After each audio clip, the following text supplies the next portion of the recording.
Okay, so today we're going to be setting up a catheter kit. So first you want to make sure that your patient is in the dorsal recumbent position and that the legs are slightly pinned. Then you're going to open the packaging and take out the kit. You're going to put it in between the patient's legs. You can use the bag as a trash bag. The best position to put it in will be next to the patient's hip. You're going to start opening it by opening it away from you. Try to maintain a 1-inch border. Okay, and once you have opened the kit, then you're going to move on to sterile gloves.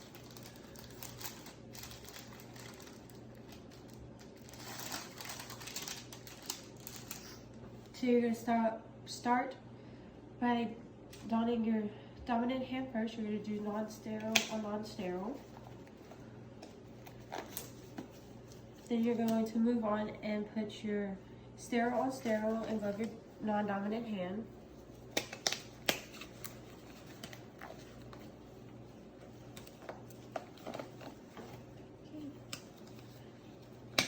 Fix the fingers.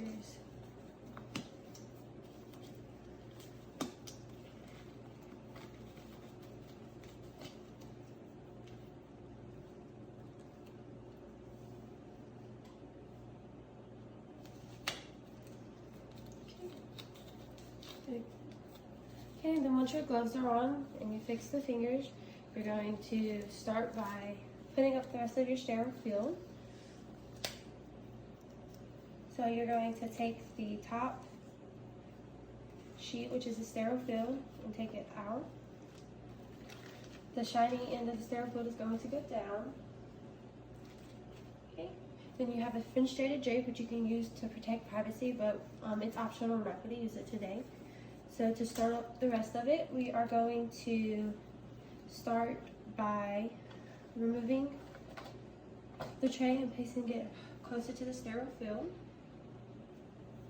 Okay, and once you've done that, we're going to prepare our cleansing solution. So we're going to open up the iodine and pour it onto the cotton balls. Okay, once that's done, we'll drop it into the trash bag. Then you're going to take the lubricant and put that into the tray as well. Once you're done with that, you're going to dispose of it as well. Then we're going to take the water-filled syringe and hook it to the balloon part of the catheter. Okay, and once it's inserted, you're going to uncover the catheter. I'm going to throw this away as well. Then we're going to take our catheter and lubricate it. It's going to be 1 to 2 inches for females and 5 to 7 inches for males. And then that's going to be it for setting up the catheter.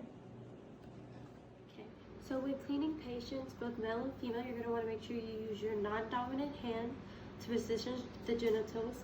And you're also going to want to follow the principles of asepsis for both of them. Now for females, you're going to spread the labia minora to expose the urinary medius with your dominant, and then with your dominant hand, you're going to clean from the clitoris to the anus, first along the labial folds and then directly over the urinary medius.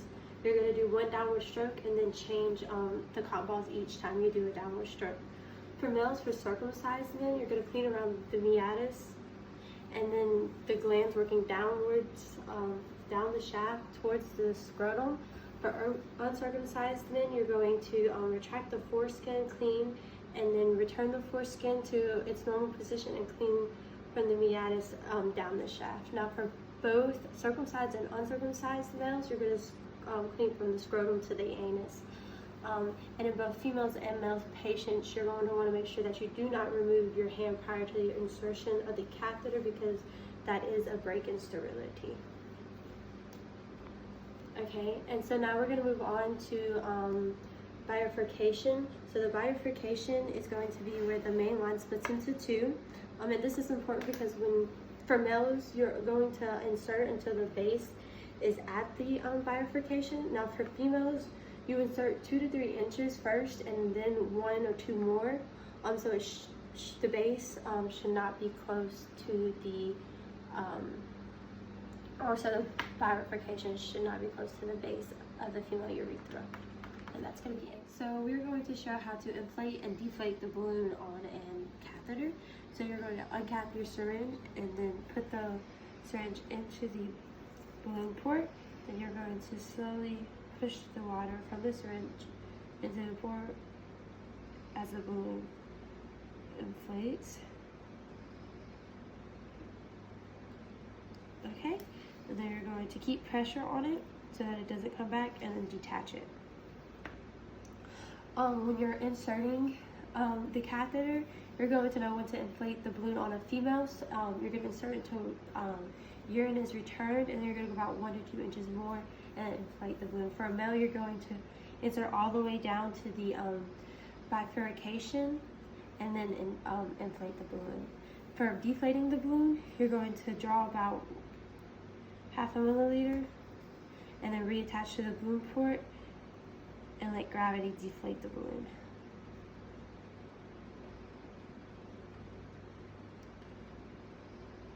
And then once it's completely deflated, we'll just let it go and then take out the catheter.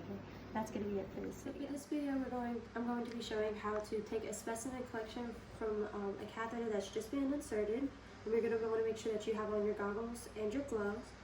So to start off, you're going to take your sterile container and uncap it. You're going to want to make sure you keep the cap facing upwards so it doesn't break sterility. You're going to want to uninsert the tube, and then you're going to hold this over a graduated cylinder just in case you have any urine leakage. Normally this would be attached to the bed, and then you would unclamp it and allow the urine to flow into the container.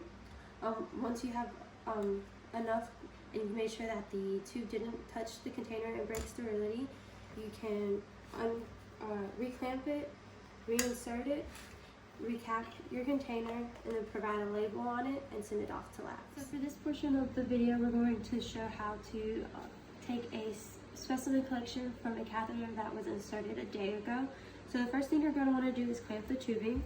So you're going to take your tubing, and then you're going to take your clamp, come around it, and clamp it. This allows the urine to collect. So once you've clamped it off, you're going to want to take your Luer-Lock syringe, insert it, or actually before you do that, you're going to want to clean the port, then take your Luer-Lock syringe and insert it into the port and twist. Normally you would use a bigger syringe for urine collection, but because this is the only one I have available, this is what we're going to be using for demonstration. You're going to pull back and collect your urine sample, untwist it, then you're going to take it over to your sterile container. We're going to go ahead and open our sterile container, making sure that our lid stays sterile by keeping it up. You're going to insert your specimen into the sterile container, making sure not to touch any of the edges so you don't break sterility.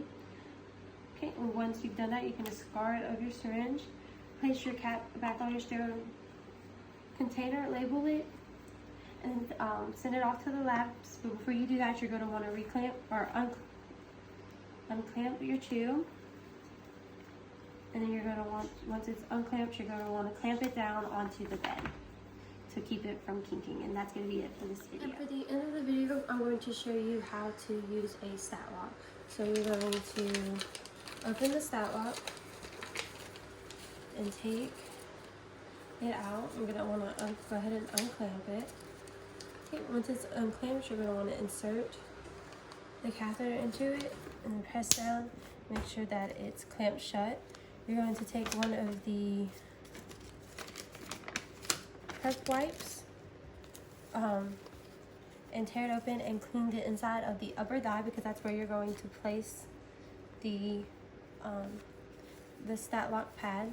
So once that's done, you're going to take this piece and undo the adhesive, and then you're going to take the other one and undo the adhesive and place on the upper thigh to keep the catheter in place. And that is how you use a stat lock.